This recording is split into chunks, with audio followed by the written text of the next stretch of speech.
In this video we are going to look at adding validation to a database. We're going to look at using a variety of validation rules.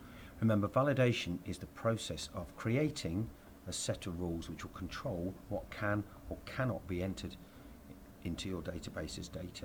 So when you've built all your fields, you need to control what values are acceptable and which values aren't. So you can see from my database here that I've made a simple database for a phone shop, and the fields I've already set up. So the phone, the manufacturer, the storage, the condition the phone's in, the IMEI number, which is like a unique number for each phone, launch date, when it was released, and the price. Now what I'm going to do is go through each type of validation, and what you might want to do is stop the video at different points just to make sure that you are able to keep up and try the validation that I show on your own database. So the first thing we're going to look at is something called a presence check. So a presence check is useful if you want to make sure that somebody cannot put blank data into a database. So if, for instance, I've got a field here called phone, I don't really want somebody to be able to put nothing in. I need them to be able to force them to put the name of the phone in. So I need to be in design view. You need to make sure your table's saved. Go into design view. When you're in design view, there are your fields, and at the bottom this is the part where we can add our validation rules. So the presence check is the easiest one to do.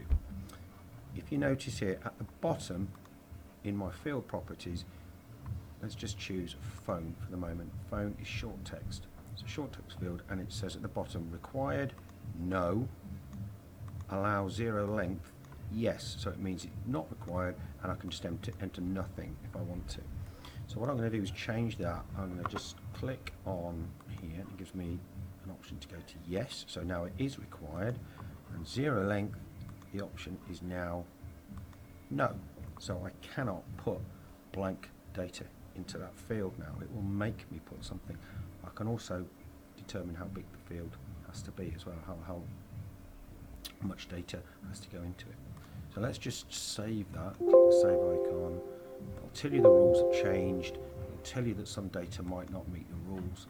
Well, let's have a look and see what's happened.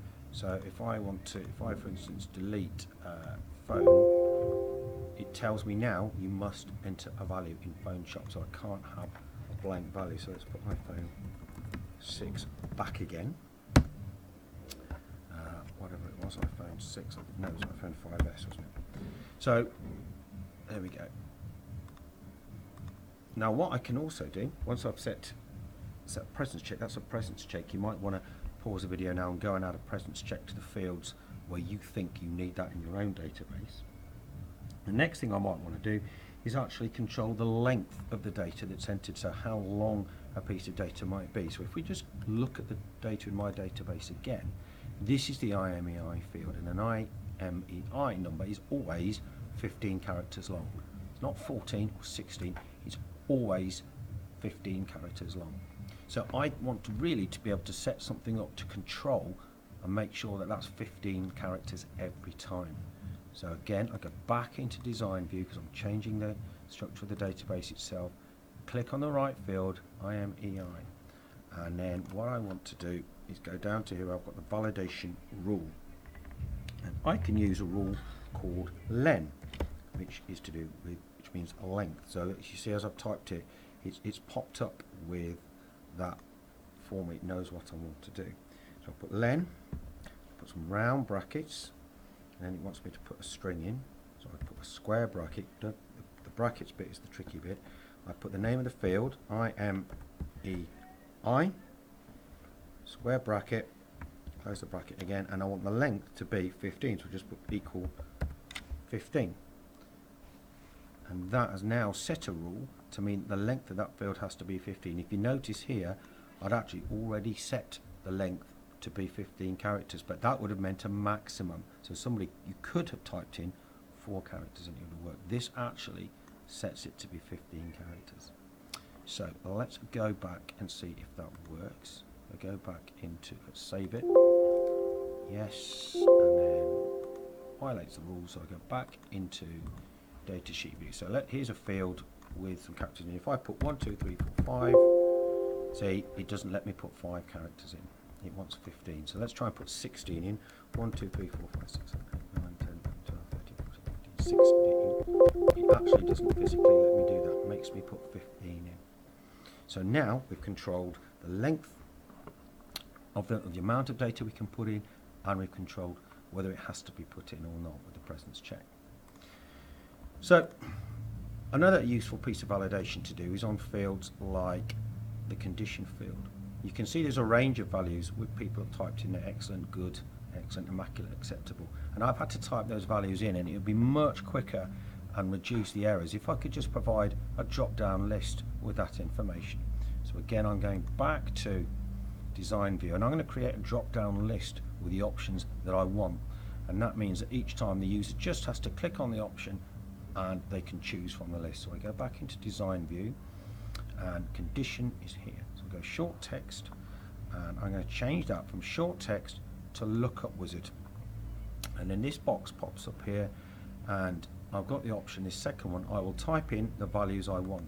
So all I do now is choose that option, click next, and I type a list of the options that I want to put in. So I'm going to give a range of options. So not working, poor, acceptable, good, very good. You can put as many or as few as you want. Excellent, and I'm just going to put one more, immaculate, and then next. I'm not going to give it a label. I want to limit, it says there, do you want to limit entries to the choices? So if I don't want them to be able to type anything else in, I click that. If I want them to be able to put more than one entry in, I click that, but in this instance I don't. It can only be one particular condition. So now I click finish, and it doesn't look like anything's happened there because it still says short text. But let's go and save the database and see what happens when we go back onto the data sheet. So here is my condition field, and if I click on here, you can now see that I've got a list of values, and that will ensure consistency each time. Much quicker, I'm sure you'll agree. It doesn't take long to set up. Okay, so again, you might want to pause the video now, go away, add that to your own work, and then come back and see what the next piece of validation is that you need to add. Alright, so the next thing that we're going to think about now is something called a range check. Now, a range check is something which we can use with a numeric field. So we want to see if a number that somebody's entered is within a given range. So that's useful if you were putting age in and you didn't want somebody to put in that they were 1,000 years old. On my example, I'm going to put the range check on price, because in my phone shop here, the cheapest phone is £100, and the most expensive they're going to sell at the top price is $550. So I don't really want to go outside of those values, and it's really easy to add this rule. I'm just going to go back into my design view again, and I'm going to go to the field I want, which is the price field, and again I click down in the rule box here, validation rule, and I set up my rule. So I want it to be a minimum of £100. So if it's minimum, it can be greater than, that's the sign for greater, or equal to, so greater or equal to, so it can be £100 or more, and it also has to be less than or equal to 550. Oops, in fact I've left out, haven't I, the 100 there, so that needs to go in. So greater or equal to 100 and less than equal to 550. So let's just check and see if that works. Again, it's told me the rules have changed. It says that some of the rules are violated. We're not worried about that. We're going to go back into the data sheet. So in here, I put a new phone. I want this phone to be 50 quid. It doesn't let me put 50 quid in. Let's go back up to here. Let's make it, it's a really expensive phone, £600. It doesn't let me do it. Let's change it to 550. That works. Now the important thing in that rule is to remember the greater than or equal to, because if the rule says it's got to be £100 is the cheapest phone, it means it can equal £100, and it can also be greater than that. So greater than or equal to is really important to remember for that rule. So far we've used a presence check, we've used a length check, we've used a range check, and we've used a lookup value. And the last kind of format where validation we're going to use is perhaps a slightly trickier one, which is called a input mask. So this is where we have a field like a date field here. So if I go back into the data sheet view, I've got a field where somebody can choose and enter a date, and it's not too difficult in Access, but if we want to put we might want to specify exactly the format that the user has to use to enter data. This will make things easier for them. So we could also do this if it was a time field or certain text and number fields. We might want to actually tell the user the format that they need to use, which will make things easier. So what I'm going to do is I'm going to ask the user to enter the date as 3 sets of digits. So they don't have to enter 2014, they would enter 14. So what I'm going to do is go into Design, and then I'm going to click on Launch Date is the field I want there, date time, and I'm going to click on Input Mask, and the 3 little dots there let me launch the menu, and it gives me some choices. You see already it's got things like, and there's one actually I already set up, time, medium time, date, short time. So I'm going to go Edit List, and I'm going to make my own input mask. Okay, I'm going to delete this because it's already in there. So that's the view you'll see when you do this. So it says text unbound. So this is for, you can choose if it's going to be for a date time field or a text one. I want date time. The description is going to be phone date, and then I just use some characters to show how long, what the format I want. So I want it to be 2 characters, 2 characters, and 2 characters. So the 0, the number of digits, is the number of characters I'm allowed to enter. I don't need anything for place. I can choose to put the placeholder will just be, that's the character that appears, and some sample data. You can see now that that's popped up in there, and I just need to put an example date in. So I'm just going to put the first 14. Okay, as an example.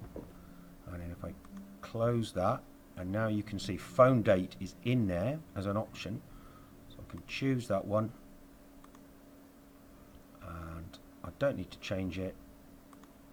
It gives me a choice of character that I can make to appear to guide the user, and I'm just going to use the underscore. Oh, in fact, no, let's change it. Let's put the hashtag, next, and finish. So now when I go to my view and I go to data sheet, save the table, if I put date in there, you can see 3 hashtags appear, and that gives me the guidance that I need to put my data in. So that's an input mask, another really useful feature. And that's it really for the types of validation that you need to use. You're going to need to make choices when you do work about which type of validation that you're going to need to use, and you will need to understand what the possible rules would need to be, and you would need to decide what data is and isn't acceptable. So that would be your job to think of those things. But you can see that adding the validation is quite easy. The only final thing you might want to do is consider validation text. You've seen the error messages that have popped up. They're not always the most helpful error messages. So you could provide a message that's a little bit more user-friendly when somebody encounters it to show there's a problem. So if let's go back to the EMI, and I want a validation message that pops up to say must be 15 characters please. It's just a little bit more user-friendly and gives the user a clearer idea of perhaps what they've done wrong if they've entered the wrong kind of data. So save that. Let's go back into the data sheet. So let's try and break this field here. If I just put 5 in, and now you can see that my message has appeared, and that's a lot more obvious to the user. So if you need to watch any part of this video back to look at the different types of validation, I suggest that you do that. Now you need to have a go applying each one of those to a sample database, and then you'll need to remember these techniques when you do your own. Good luck.